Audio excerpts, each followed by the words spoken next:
नमस्कार, मैं कमलेश कबीर आपका एक बार फिर स्वागत करता हूं इस नए एपिसोड में। आज के इस एपिसोड में हम बात करेंगे उत्तर प्रदेश की। उत्तर प्रदेश में 2027 के चुनाव होने वाले हैं, लेकिन राजनीतिक बिसात जिसकी हम बात करेंगे वो अभी से पूरे तरीके से जो है वो बिछना शुरू हो चुकी है। तो उत्तर प्रदेश का इस वक्त का जो सिनेरियो है उसमें Bharatiya Janata party, Samajwadi party, Bahujan Samajwadi party और कांग्रेस, ये चार वो पार्टियां हैं जो एक दूसरे के सामने खड़ी दिखाई देती है। अब ऐसी स्थिति में एक तरफ कांग्रेस पार्टी, क्योंकि पहले हम कांग्रेस पार्टी पे चर्चा करते हैं, क्योंकि इस वक्त कांग्रेस पार्टी का सिर्फ और सिर्फ एक ही ध्येय है और वो है सुर्खियों में बने रहना। और सुर्खियों में बने रहने के लिए कांग्रेस पार्टी कुछ भी करने को तैयार है। तो सदन में किस तरीके से आपने देखा, राहुल गांधी की हरकतों से ही आपको पता चल जाएगा कि चल क्या रहा है। लेकिन इसके साथ राहुल गांधी ने स्वर्गीय काशीराम को लेकर एक बड़ी टिप्पणी कर दी कि काशीराम के उनको सम्मान मिलना चाहिए, उनको भारत रत्न मिलना चाहिए। और इस तरीके से कांग्रेस पार्टी ने काशीराम को हाईजैक करने का एक प्रयास किया है। तो काशीराम का इतिहास सबको पता है। अब यहां पर सवाल यह उठता है कि सबको काशीराम चाहिए या काशीराम का थप्पड़ भी चाहिए, क्योंकि काशीराम के थप्पड़ ने भी जो है वो जिंदगी बदल दी थी आशुतोष की। मैं बात कर रहा हूं उसी आशुतोष की, पत्रकार की, जिसको पूरा देश जानता है। और किस तरीके से वो भी आपको पता है, लेकिन वो सुर्खियों में आया था काशीराम के थप्पड़ की वजह से। अगर वो थप्पड़ शायद काशीराम ने नहीं मारा होता तो आशुतोष एक गुमनाम पत्रकार की तरह शायद जीवन जी रहे होते। तो आशुतोष इस वक्त क्या कर रहे हैं? आशुतोष इस वक्त सिर्फ और सिर्फ एक ही राजनीति कर रहे हैं, और वो राजनीति है कि नेहरू का असली वारिस कौन, गांधी परिवार का असली वारिस कौन, राहुल गांधी या फिर आशुतोष। तो राहुल गांधी को विपक्ष यानी कि सत्ता पक्ष की अगर हम बात करें, भारतीय जनता पार्टी लगातार गांधी सरनेम को लेकर घेरती रहती है, चाहे वो नकली गांधी हो, उधार का गांधी हो, इस तरीके का।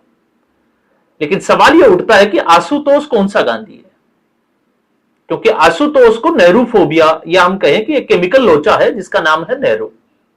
और किस तरीके का है, तो अगर आप इतिहास देखोगे तो पत्रकारिता और राजनीति, इन दोनों में ही जिस तरीके की जो पवित्रता या हम कहें कि जो होना चाहिए था वो दिखाई नहीं देता है। पत्रकारिता का स्तर क्या है वो सबको पता है, और राजनीति का स्तर उसमें तो जो है वो कोई कसर है ही नहीं। आज कोई नेता किसी राजनीतिक दल में है, कल को वो किस राजनीतिक दल में होगा आप सोच भी नहीं सकते। तो आशुतोष पत्रकारिता छोड़कर राजनीति करने चले आम आदमी पार्टी के साथ, और 2017 में 16 के एंड में संदीप कुमार, जो आम आदमी पार्टी के महिला एवं बाल कल्याण विकास मंत्री थे, उनको डिफेंड करने के चक्कर में, क्योंकि उनकी एक सीडी, सेक्स सीडी जो है वो स्कैंडल के तहत वायरल हुई थी, और उसको बचाने के लिए आशुतोष ने एक पूरा जो है वो लंबा चौड़ा,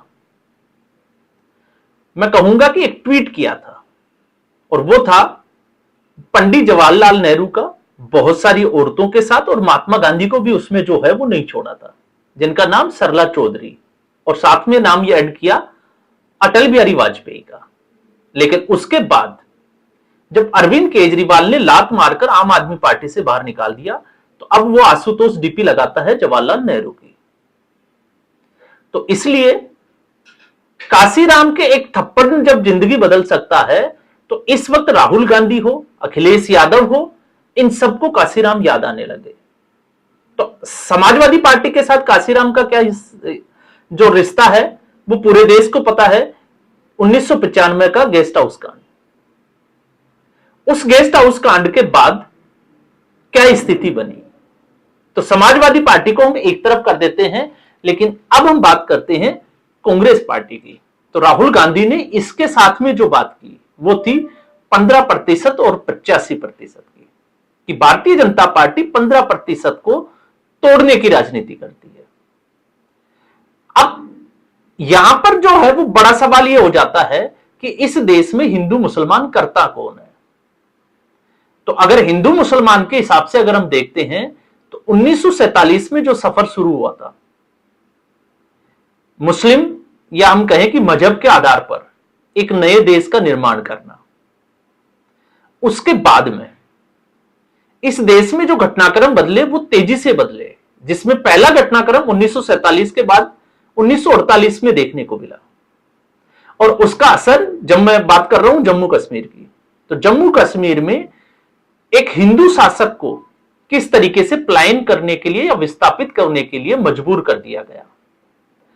और चूंकि कांग्रेस पार्टी के, या मैं कहूंगा जवाहरलाल नेहरू की नजदीकियां अब्दुल्ला परिवार के साथ होने की वजह से अब्दुल्ला परिवार को उस विरासत को सौंप दिया गया। 1989-90 तक स्थिति जो बनी, हिंदुओं को पलायन होने के लिए मजबूर होना पड़ा, हिंदुओं का कत्लेआम हुआ, मस्जिदों से नारे लगे, और उसके बाद में आज तक जो है वो उन हिंदुओं को वापस अपनी जगह नहीं मिल पाई। और इन सबके केंद्र में सिर्फ और सिर्फ जो है वो एक ही पार्टी है, और वो है फारूक अब्दुल्ला की पार्टी, नेशनल कॉन्फ्रेंस। और नेशनल कॉन्फ्रेंस और कांग्रेस पार्टी, अब आप समझ सकते हैं कि दोनों का रिश्ता क्या है। तो हिंदू मुस्लिम की जो राजनीति है वो 1947 से चलती आ रही है, लेकिन 1990 तक क्योंकि हिंदू बटा हुआ था, और जब बटा हुआ था हिंदू, तो उसको एक करने का, उसके आवाज को उठाने के लिए, उस आवाज को एक मंच देने के लिए जिस राजनीतिक दल की जरूरत थी, वो राजनीतिक दल मिला भारतीय जनता पार्टी के रूप में। तो भारतीय जनता पार्टी ने राम मंदिर का जो आंदोलन चलाया, उसके बाद में देश की राजनीति बदलती चली गई। तो आरोप लगता है भारतीय जनता पार्टी पर, लेकिन भारतीय जनता पार्टी की इस वक्त की जो सच्चाई है उसके हिसाब से अगर हम देखें तो इस वक्त केंद्र में है दो मुख्यमंत्री, एक योगी आदित्यनाथ और दूसरा हेमंता बिस्वा शर्मा। हेमंता बिस्वा शर्मा के जिस तरीके से इस वक्त जिस भी मीडिया मंच के ऊपर उनका कोई भी इंटरव्यू होता है, आप उसको देखिए, या फिर आसाम में जिस तरीके से वो रोड शो कर रहे हैं, और हेमंता बिस्वा शर्मा का जो क्रेज है वो आपको सड़कों पर दिखाई देगा। तो आप अंदाजा लगा सकते हैं कि उस आवाज का, जिस आवाज को बरसों से इंतजार था, उस आवाज में क्या दम है। और जहां बात करते हैं योगी आदित्यनाथ की, तो योगी आदित्यनाथ को इस वक्त उत्तर प्रदेश में, या मैं कहूंगा कि भारतीय जनता पार्टी के इस राजनीति को शिकस्त देने के लिए विपक्ष को जो हथकंडे अपनाने हैं, वो हथकंडे अपनाने का भरपूर प्रयास कर रहा है। तो राहुल गांधी ने काशीराम को अपनाने का जो है वो एक तरीके से स्टेटमेंट दिया, और उससे बिफर पड़ी मायावती, क्योंकि 15 मार्च कल के दिन काशीराम को लेकर देश भर में जहां पर भी जो है वो बहुजन समाजवादी पार्टी है, वो अलग अलग मंचों से कई कार्यक्रम जो है वो आयोजित करेगी। तो इस वक्त भारतीय जनता पार्टी के खिलाफ अपने वोटरों को साधने के लिए, क्योंकि मायावती ने यह ऐलान कर दिया कि वो गठबंधन का हिस्सा नहीं होगी, ना वो कांग्रेस पार्टी के साथ जा रही है, ना वो अखिलेश यादव के साथ जा रही है। तो इससे पहले की स्थिति, कांग्रेस के ऊपर बड़े आरोप लगाए मायावती ने इसके साथ में, लेकिन सच्चाई यह भी है कि कुछ सालों से मायावती जो है वो एक तरीके से गायब सी हो गई थी, लेकिन अब अचानक से मायावती सक्रिय राजनीति में आ गई। और जब सक्रिय राजनीति में आ गई तो सच्चाई यह है कि लखनऊ में एक हिसाब से मायावती से बड़ा अभी भी कोई राजनेता नजर नहीं आता है। तो ये इस तरीके की राजनीति उत्तर प्रदेश में अब शुरू हो चुकी है। तो कांग्रेस पार्टी के लिए क्या है? कांग्रेस पार्टी के लिए उत्तर प्रदेश में खोने के लिए भी कुछ नहीं है और पाने के लिए भी कुछ नहीं है, क्योंकि कुछ हासिल होगा कांग्रेस पार्टी को दिखाई नहीं देता। और क्यों नहीं देता? क्योंकि कांग्रेस का जो नेतृत्व बार बार जो असफल हो रहा है प्रोपेगेंडा फैलाने के लिए, और इसको मैं कहूंगा कि मुद्दाहीन राजनीति करने के लिए, सिर्फ और सिर्फ नरेंद्र मोदी को गाली देने के लिए। इससे ज्यादा जो है वो कांग्रेस पार्टी कुछ कर नहीं पा रही है। समाजवादी पार्टी जो हिंदुत्व की राजनीति का जो टैग, एक तरीके से अगर हम देखें तो हिंदुत्व के फायर ब्रांड नेता के रूप में योगी आदित्यनाथ को फैल करने के लिए, और उसमें इस वक्त अखिलेश यादव का सहारा बने हुए हैं। एक तरीके से हम कहें तो अभिमुक्तेश्वर आनंद, एक तरीके से सनातन धर्म में काल नेमी का रूप धारण किए हुए। अब कई लोगों को जो है वो इस नाम से चिढ़ होती है। तो पहले ही मैं जो है वो पहले भी वीडियो में मैं बात कर चुका हूं कि शंकराचार्य का जो पद है उसको किसी से उसका सम्मान है, उसको किसी से कोई आपत्ति नहीं है, लेकिन उसके ऊपर किसी अगर पाखंडी को बिठा दिया जाए, और पाखंडी इसलिए कि जो पार्टी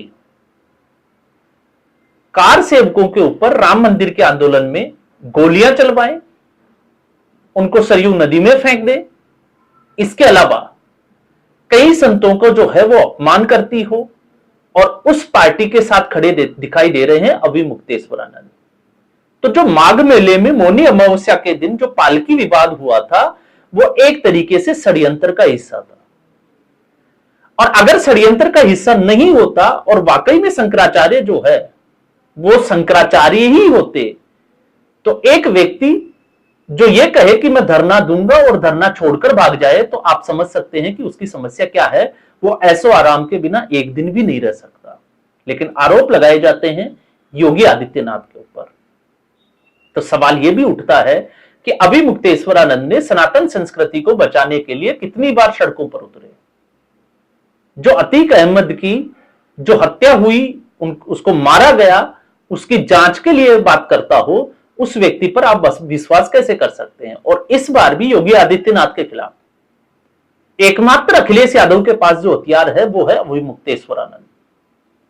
तो इस वक्त खबर क्या थी वो आपको पता है। अभिमुक्तेश्वरानंद गोरखपुर से एक यात्रा करने वाले हैं गोवंश को बचाने के लिए, और आश्वासन ले रहे हैं, 2-2 घंटे तक मीटिंग ले रहे हैं अखिलेश यादव के साथ। तो आप समझ सकते हैं कि अखिलेश यादव किस स्थिति में पहुंच गए हैं, और अभिमुक्तेश्वरानंद का जो शंकराचार्य का जो तथाकथित, जिसको हम कहें कि शंकराचार्य की पदवी का नाम लिया जाता है, उसकी सच्चाई क्या है।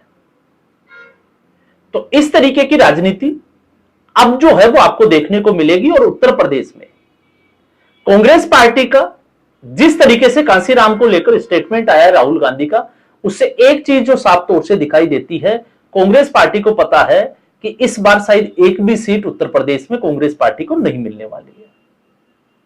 कारण बहुत सारे हैं, संकेत भी जो है वो बहुत सारे मिलते आए हैं, जिसमें चाहे मल्लिकार्जुन खड़गे का मकर द्वार के बाहर इमरान मसूद को यह कहना कि हैदराबाद की परेशानी उत्तर प्रदेश नहीं आनी चाहिए, तो वो परेशानी का नाम है असदुद्दीन ओवैसी। क्योंकि ओवैसी अगर उत्तर प्रदेश आता है तो कांग्रेस पार्टी का जो वोट बैंक है, जिसके भरोसे कांग्रेस पार्टी जिंदा है, या मैं कहूंगा कि कांग्रेस ही मुस्लिम है और मुस्लिम ही कांग्रेस है, तो आप समझ सकते हैं कि उस पार्टी की स्थिति क्या है। उस पार्टी को हिंदुओं पर तो भरोसा नहीं है। और उत्तर प्रदेश की उस धरती पर जब राम मंदिर के खिलाफ कांग्रेस पार्टी सुप्रीम कोर्ट में हलफनामा देती हो, और आज तक कांग्रेस पार्टी का कोई बड़ा नेता राम मंदिर नहीं गया हो, तो आप समझ सकते हैं कि कांग्रेस पार्टी के लिए वो 15% की आबादी इस वक्त कितनी इंपॉर्टेंट हो जाती है। तो एक तरफ 15% को साधने की जो है वो तैयारी चल रही है, तो दूसरी तरफ 85% को बटने नहीं देंगे योगी आदित्यनाथ जो है वो सिर्फ और सिर्फ इसी राजनीति के भरोसे 2027 के चुनाव में जा रही है। लेकिन उससे भी बड़ी सच्चाई है, जिस तरीके से उत्तर प्रदेश में लॉ एंड ऑर्डर की मजबूती हुई है, वो अपने आप में पूरे देश में नहीं पूरी दुनिया में एक उदाहरण बन चुका है।